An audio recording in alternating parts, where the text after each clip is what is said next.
Hello, everyone, and welcome to Inner Power Training. Today, I am joined with a very, very interesting man that I met. He's also a fellow YouTuber, and that's how we met. His name is Adam Gell, and he's from New York. I think he lives in Brooklyn. But Adam is a very interesting one in that he reads Akashic Records, which is very, very fascinating to me. And he's also a shamanic energy healer. And he has a program called Masculine Balance, helping men.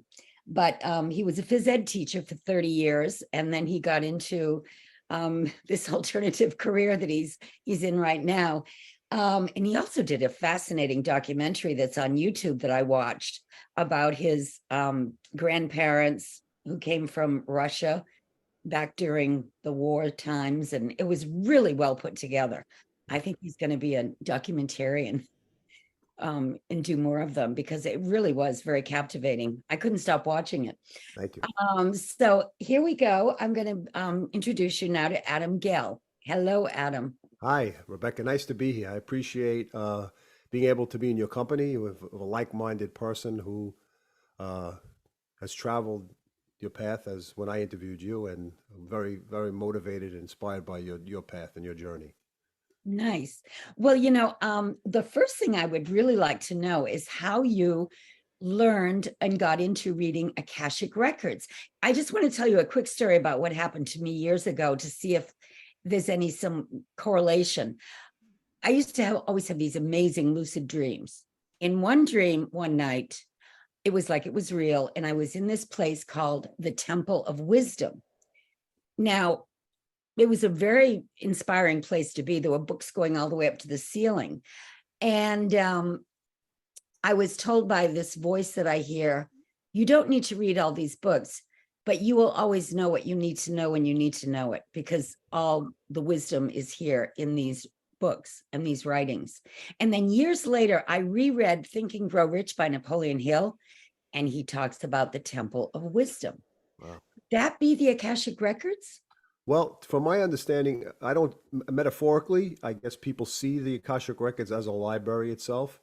From my perspective, having worked in the Akashic Records, I'll give you a little history first off, if you'd like to know how I got into that. In terms of my end of it, I had my own path as a phys ed teacher. I was suffering from working in a gym that had these vents that were in the ceiling.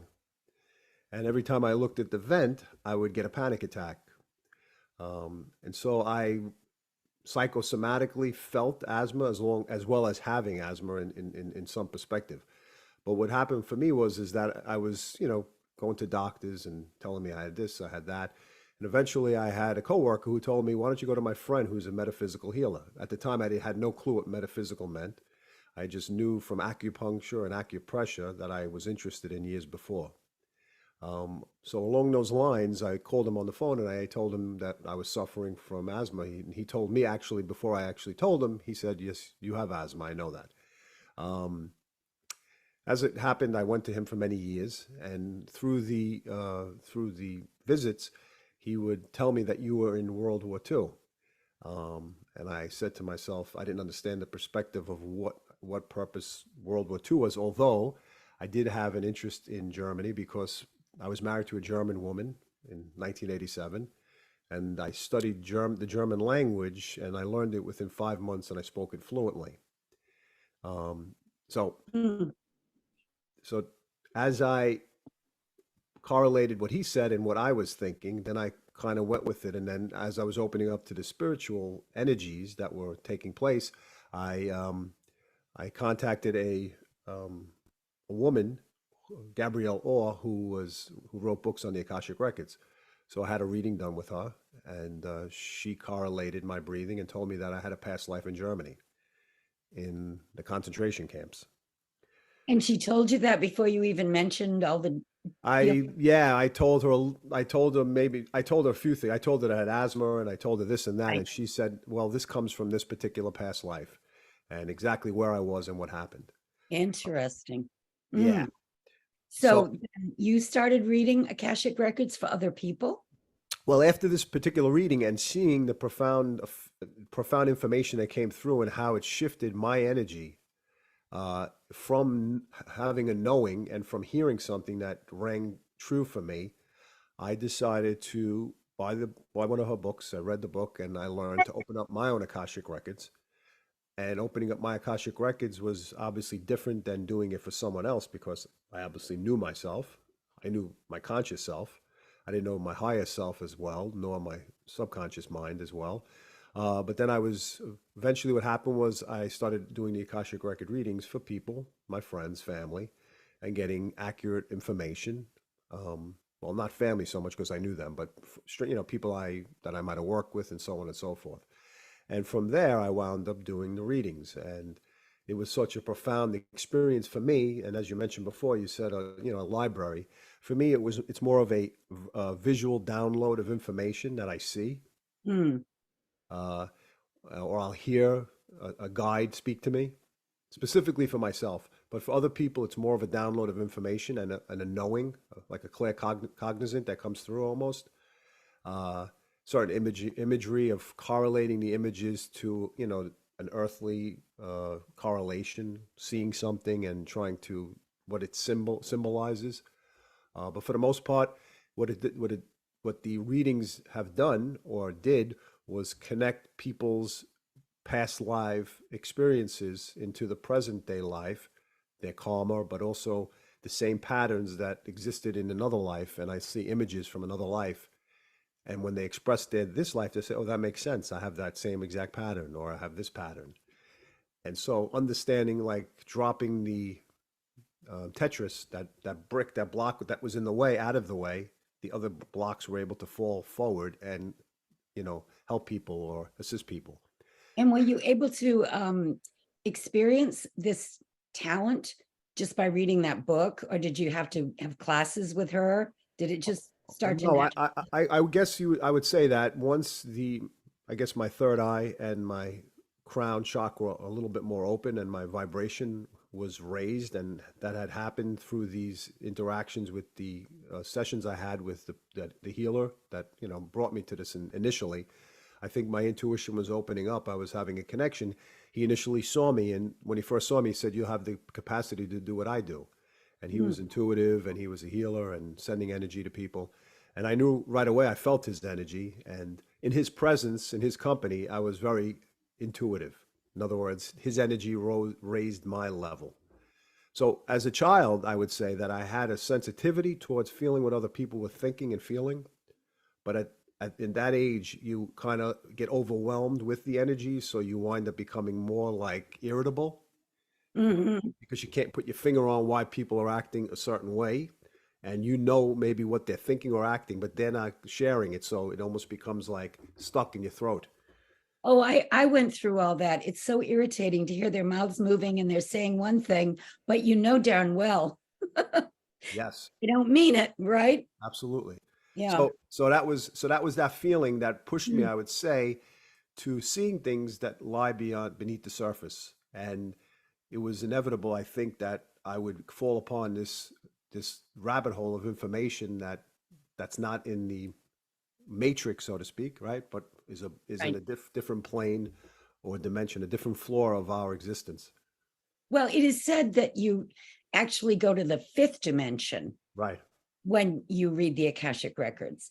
But at the same time, because there is the past, the future, and the present are all happening at the same time. Now, are you able to read someone's future in the Akashic? Uh, well, that's interesting. Okay, so as you just said, I think like we're like an octave on a guitar, right? We have a specific note, but there's different levels of it. So in other words, there's different outcomes based upon our energy in the present moment. So we create the future with the present moment's thoughts, the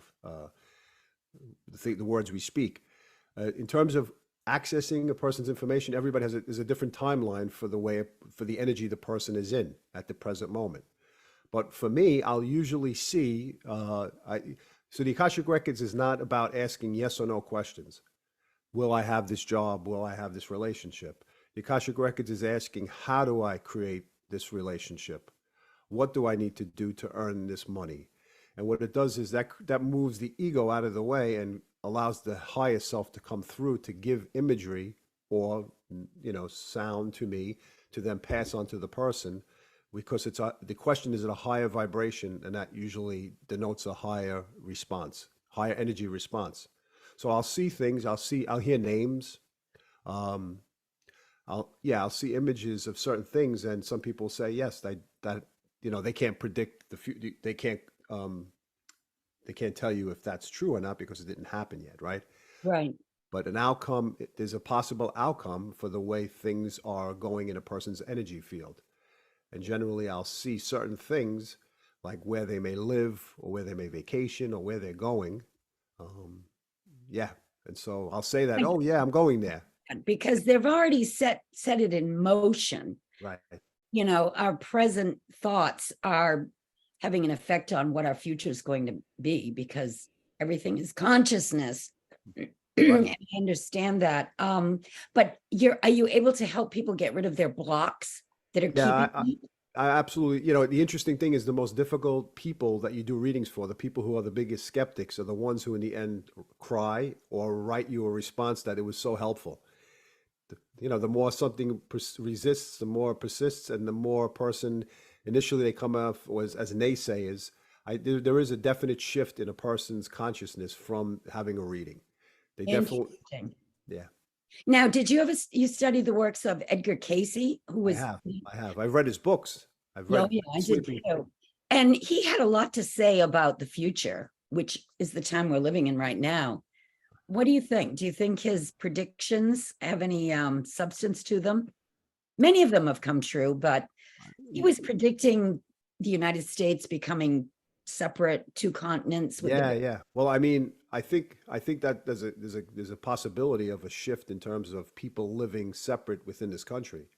You Yeah, know, I can see that. people with different values in different states having specific types of, constitutional rights or whatever it may be. So maybe that was the shift that he was talking about.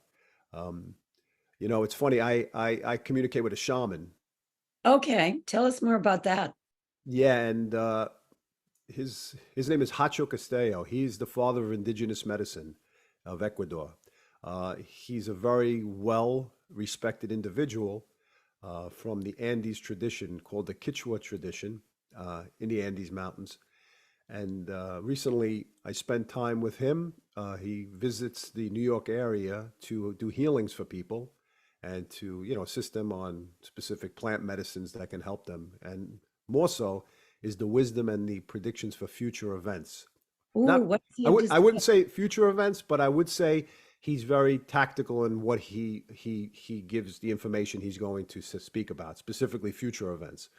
But I can share some of the stuff that he spoke about. Um, if in terms of people being open to the information and vibrating at that level of understanding.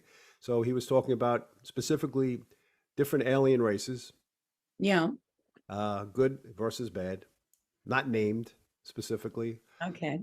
although having experiences where he saw a mothership 40 years ago that landed in South America and off stepped Jesus and Archangel Michael. Well, that's an interesting story. I like that. Uh, so, when people hear that, a layman hears that, depending upon their level of understanding, right? They can say, I don't, do you trust this person or do you really believe this is the truth? So for me, nothing is unimaginable. I believe that whatever we can imagine can be created. So he had these experiences, and they passed on to him specific things, uh, specifically about the present day with the situation that took place over the last 2 years. That was told to them by elders that this would happen. It was a spiritual war, the good versus bad. Right. Uh, that the polar shift, the North and South, were helped by specific groups of alien beings that helped shift the North and the South Pole to a more of a equilibrium as opposed to it was going to be a complete North-South switch. So, in other words, it's not going to be that dramatic shift. Well, that's based upon what he said and what the Okay. elders told him, and Yeah. that there are Um, the beings themselves had the opportunity to create the blackout in New York City in 2003 to show that they have control over, they can assist the power grids. Uh, Oh, uh, I 2003. think it might have been 2001 to 2003. I know in New York there was a blackout. I'm not sure exactly the year. Um, I was in a major New York blackout in 1978 or yeah, okay, 79. 78 was one, and in the early 2000s there was Yeah, one there as was well. another. I know there was another one after that, but I was in that big one that, yeah. Yeah, Plus, we had another blackout on the East Coast. You may not be old enough to remember, but it was in the 1960s. I was in college in the Berkshires, and that was a massive blackout on that part of the country. yeah. Oh, he was also taken by ship, a ship, to the waterways under the earth through the different passages and shown the different places where there is alien life in the earth. Wow. Now, did he say like what locations under Mount Shasta or South America? I didn't get the specifics. I did ask further questions. I'm waiting for more responses. Yeah, Yeah, interesting. because first when you give this information to people, you first want to see if they're using it for the highest good, or they're using it to shame or to scoff at something.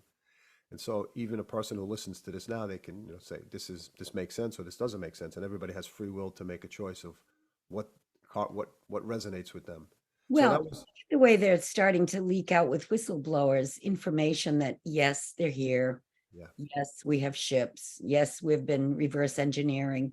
I mean, it is kind of being dribbled out to the masses, even though I mean, when I started flying in the 60s, I was motivated because I saw three saucers right over my head in Massachusetts, and I wanted to know where they came from. So I immediately found out when I interviewed pilots, they couldn't talk about it. There was a cover up. yeah. Well, Yeah. I've had that experience. I think I shared it with you. I was on the beach here in New Jersey actually 2 years ago, and a ship came by. Now, what Uh, did your ship look like? I don't remember you telling. okay, so it was a silver disc that looked like a Me. balloon.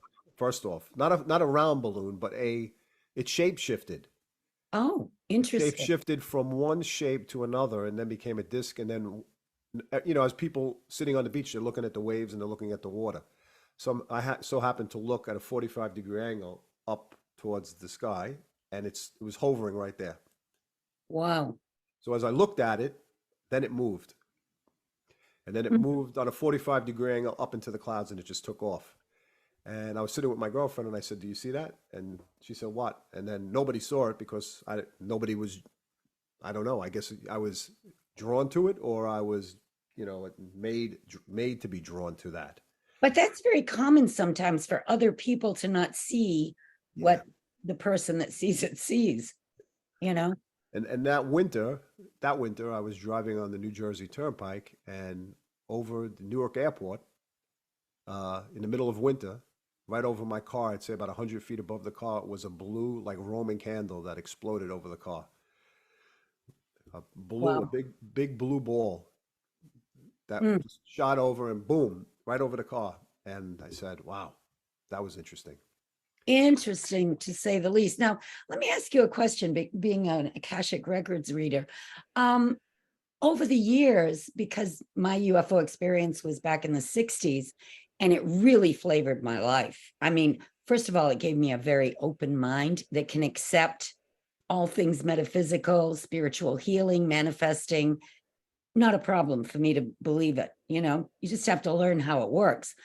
Um, and I also feel like, I hate to call it programming, but I feel like there has been this connection to higher intelligence, but in a good way, that has always been guiding me to do this, move here, marry this one, take this, and I almost feel like and a lot of people are talking about that now, that there's a connection for some people with these higher beings or entities. How do you feel about that? Yeah, it's interesting. I would say over the last month, 2 months, I've had two dreams. Oh, tell me. So one of the dreams was I was looking up in the sky and I saw two moons or two suns, but I think it was moons because it was in the evening. And as I looked up, the people who I was with said, come inside, come inside. They were trying to cover me up or keep me away from seeing, let's say, the truth or seeing something, however that, could be Right. interpreted. And then as I went back outside again, they didn't stop me from going out. I came out and a mothership or a ship came overhead and called out my name and they said, "Hi, Adam." And it was a woman's voice with pink lights, pink light ship. Uh, and she said those words. And then at another time, maybe a month later, I was with a bunch of friends or people that again would probably scoff at what we're discussing. And then I looked up in the sky and I said, "Look up there, everyone." And they didn't want to look up. So I looked up and the same ship was overhead, coming around and pink lights, no voice, no communication, but nonetheless like a message from Now, above. why do you think there were two moons in the sky? Do you think you were on a different planet, or That's a good question. I don't know. because I had a dream years ago, a lucid dream, and there were two moons in the sky. I was standing on a beach. Oh wow. Well, I Yeah. don't know what the interpretation was. Maybe you have some type of. I don't know. I've always see when I have those lucid dreams, which I don't have every year even, but when I call them my real dreams, um, they're always either a prophetic message or something very unusual letting me know. My feeling is if I think about it on a deeper level, I think it's like a distraction. So in other words, there are two things to choose from, and you don't know which one to look at. So maybe the metaphor was to be deceived or to be confused with what am I looking at and how can I trust? Oh, interesting. And so the dream on that level for myself was being around people who were trying to distract me from seeing the truth. Mm. So I think the Matrix itself is trying to throw up one real, one dummy object, and maybe that was the interpretation. Ah. Oh, that's an interesting theory. Yeah, I can see that. But isn't it strange? See, these past few years have made me realize how many people are uninterested in the things we're interested in, which has really shocked and surprised me. Yeah, well, I would say that it surprised me, but it hasn't surprised me because people are so comfortable holding onto the handrail. They're afraid if they let go, they may fall and they're not going to know where they land. And I think once a person's done the inner work on other issues in their life, it makes it a lot easier for them to then question things that are being held secretive or things that are not in the public eye in TV or wherever it may be. So I think for myself personally, I've done a lot of inner work, which brought me to a place of a sense of peace in some ways, but it also has then asked me to go deeper to understand what lies beyond this universe other than just what we've been told or what we're told Right. from. Well, and do you think by understanding your own Akashic records, you can see that maybe your past lives are what have motivated you to explore these things in this life? Yeah, I think if I look back at being a World War II doctor in a concentration camp and living a short life and being surrounded by maybe death and turmoil and destruction, I think, and also maybe being a doctor in times where it was a certain protocol to follow, I think maybe I had the motivation to be learning more about a holistic approach. Now, when you say you were a doctor, what side were you on in the war? Well, here's what they said, and the readings, these are very interesting. Yeah. Well, the first reading that I had was I told you, from Gabriella. She gave me a reading, and then I did a reading afterwards, and I found out that I had a German mother and a Jewish father. Oh, interesting. Yeah. So as that came about, and incidentally, I have a Jewish mother and I have a Russian Christian father. Ah, So history uh, repeats itself. history repeats itself. I guess the qualities you see in the people who came from the past life are the things you're attracted to now. Right. Yeah. Yeah. And so um, what happened is then I did a reading for myself and I heard what I just said. I had a German mother, Jewish father, and I came up with a name and I came from Berlin. So I then was doing a healing session on a woman, an energy clearing, a Reiki, distance Reiki healing session. And at the end, she's also an Akashic record reader. So at the end of the reading, at the end of the session, she got up off the couch or the seat where she was seated, and she said, "Wait a minute, wait a minute." I said, "What's the matter?" She said, "I remember you." I said, "From where?" She said, from the concentration camps. And I said, explain. I mean, I knew, I didn't tell her any of my, she goes, yeah, you're sitting there with suspenders in this room and it's very dreary. Uh, and incidentally, I dressed like that in the 80s. I wore suspenders and black boots. Like, Did? yeah, I had this feeling of still dressing like from the 40s. Interesting. I did. I dressed like I wore the specific like shoes that were probably 1940 leather shoes, like that were modern, but fit Yeah. that bill. So I gave I after she told me that, and I said, could you do me a favor? Could you do a reading for me? Because I've heard this before. So she got back to me the following few days later, and she said, you're from Berlin, and you had a Jewish father and a German mother.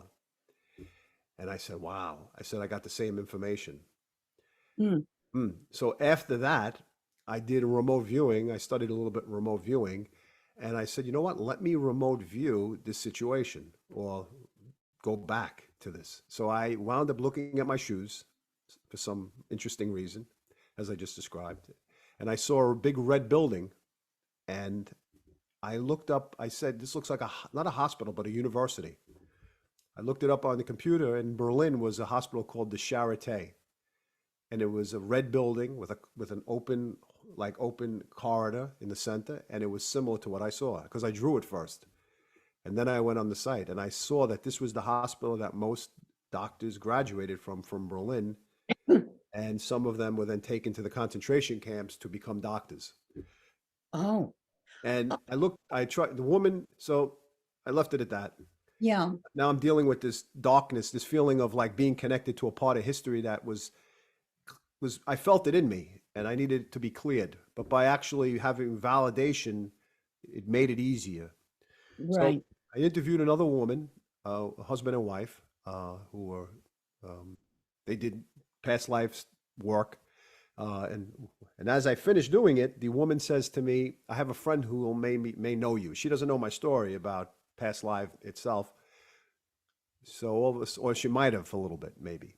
But anyway, she says to me, "Please contact my friend. My friend will contact you." So my friend says, a friend contacts me and says, "Adam, I know you from Auschwitz."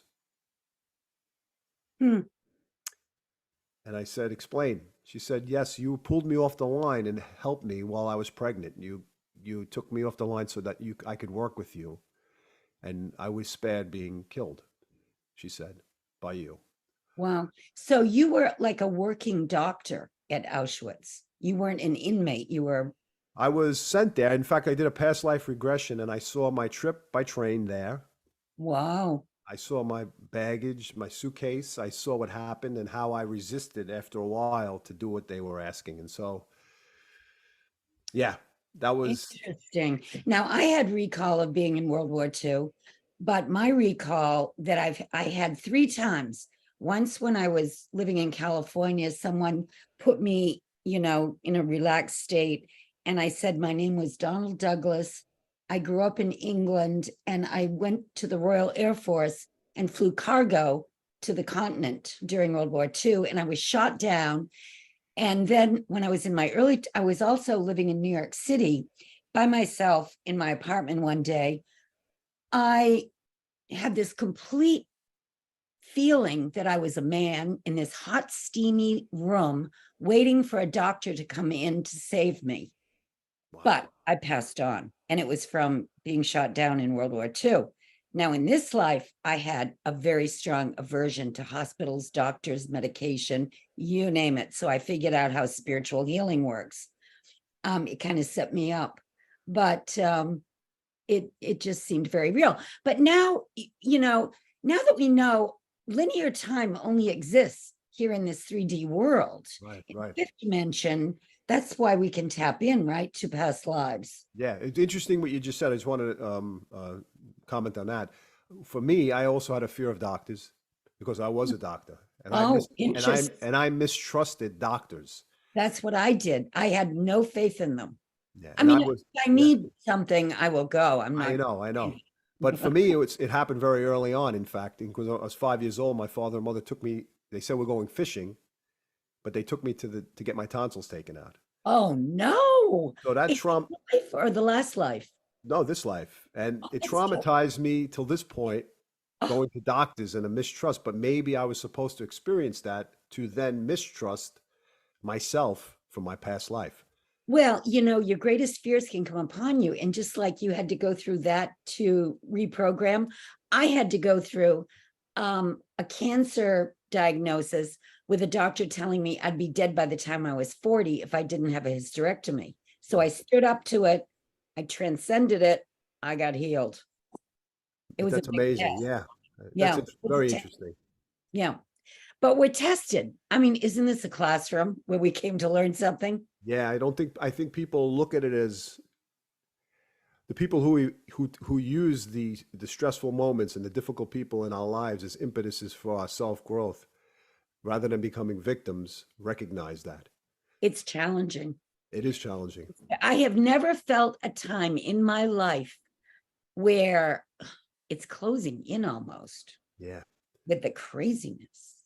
It's closing in, and I think when we've done the work, we at least make little pinholes that Right. help our soul breathe and come out Yeah. of. Well, that's why we do our YouTube videos and, you know, connect with like-minded people because somebody has to do it, right? Absolutely. And to connect with people on the same vibrational level and experiences also brings satisfaction for myself.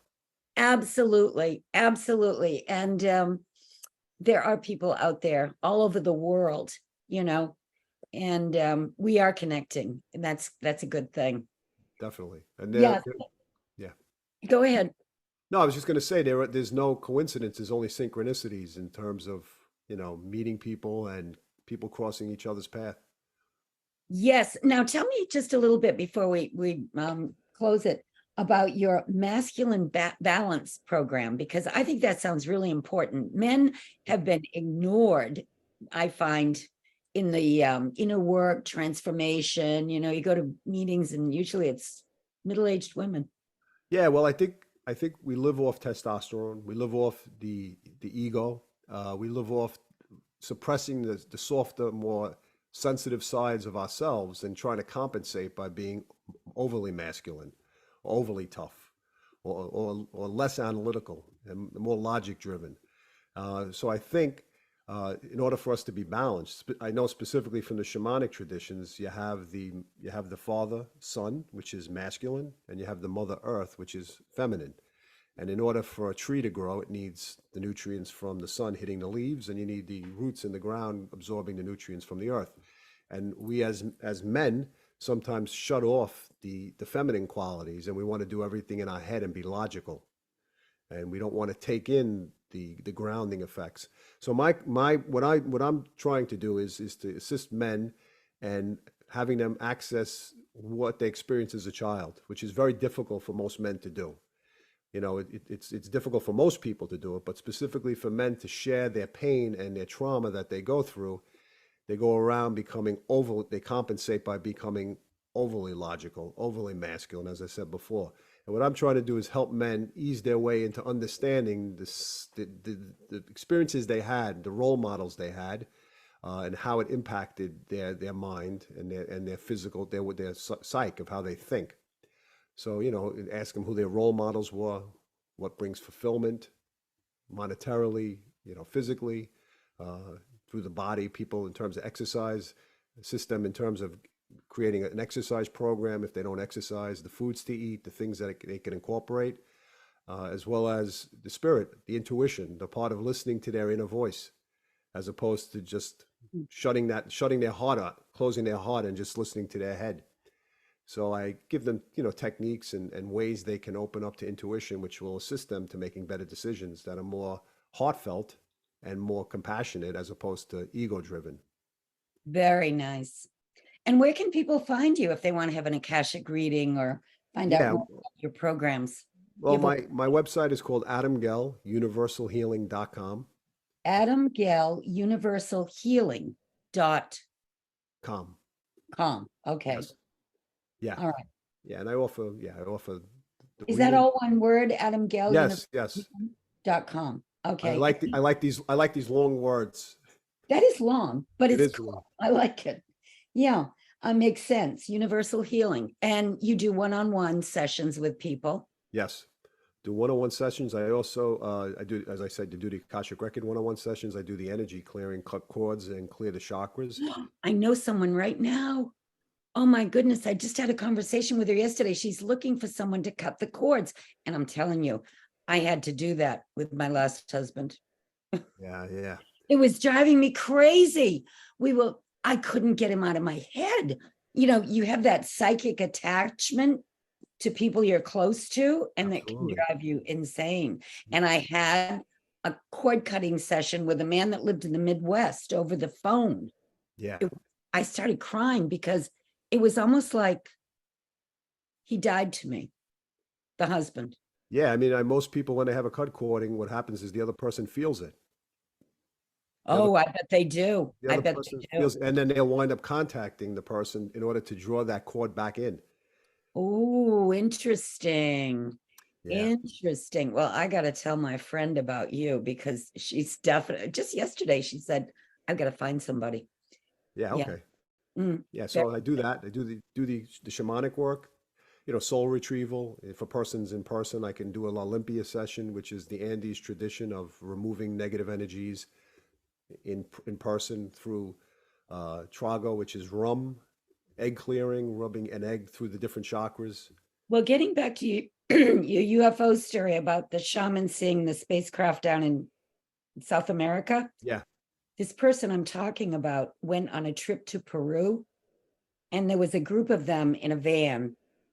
They was outside the van hanging out, and a disc landed a few feet from them. Wow. Wow. Wow. They were with a shaman. He got very nervous and he made them get in the van so they could take off. Because I said, well, why would he do that? And she said, because some down there it was said sometimes they take people and you never come back. Interesting. Interesting.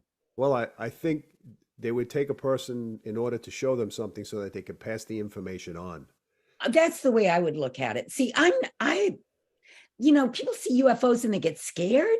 I got excited. Well, I've interviewed a woman by the name of Angela Thompson Smith. She wrote a book called Voices from the Cosmos. Okay. She works as the head. She works on IRVA, the International Remote Viewing Association. She's written numerous books, and she speaks about communicating with different races. And in her book, she has interviews with the specific races and what their intentions are. Interesting. Yeah, so that's a very interesting book to read because some of the energies of it, she tells who's good and who's not, and she describes what their intention are. So, I don't denounce the idea that there are beings that don't have our best interest in mind. Just as on this plane, we have people that don't have our best interest in mind. Well, we do depending upon who we meet and depending upon our own darkness, depending Well, upon. and my theory is that's why you have to do the inner work, Yes. meaning you also have to work on your character, your vibration. You have to have experience, understand why unconditional love is better than hate and Yes. anger and all those negative emotions, because the law of attraction is very real. You attract what you're vibrating at. Yeah, you speak about that, and that's motivating. It was motivating speaking to you and hearing that the last time when I interviewed you and your Yeah, work. well, I've proven it over and over again. I I know. have 3 husbands. I've had two wives. Yeah. Yeah, no, I think the interesting thing is that in relationships, when a person's on the self-discovery, they reach different levels in their chakra and in their vibration, and then certain people match it, or some people fall off from that, and then Right, right. Well, if you're unevenly yoked to yes, another person, they're gonna they don't want to be around you. that's true. It just doesn't work. And I had a young woman ask me yesterday. She's very 5D, very smart, and she said to me, "Now, Rebecca, I'd really like to find a boyfriend. Do you think it'll work if I find a 3D guy and I'm 5D?" I said, honestly, I don't think so, Yeah, I from my agree. experience, because somebody told me that was okay when I was in my 20s, a spiritual person, and I never found it to work out very well. In these times, there's so much polarization. Right. you really need to be careful and find people that are on the same frequency, or, you know, it gets very Absolutely. explosive with people. I agree. Yeah. But maybe it's meant to happen to create a shift and change so that people do take a side, a drastic side, and then, you know, when things shake, they find a new middle ground towards maybe where they feel Yes, safe. it's like it's almost like there's an irritating thing going on constantly, but you get to pick. Are you going to let it bother you? Or are you going to go within and find peace? And Absolutely. be neutral, unconditional love. Yeah. Well, Adam, this was absolutely fascinating. And I'm sure people are going to want to get in touch with you for an Akashic reading or some sort of treatment. So now, when they go to your website, they can find your contact information, I take it. Yeah, they can book I usually have a free 15-minute consultation. They could book any, you know, ask me questions about, you know, about life itself in terms of how it relates to the work I'm doing or what they, you know, how I can better assist them on their own path. So they can Excellent. contact me like that.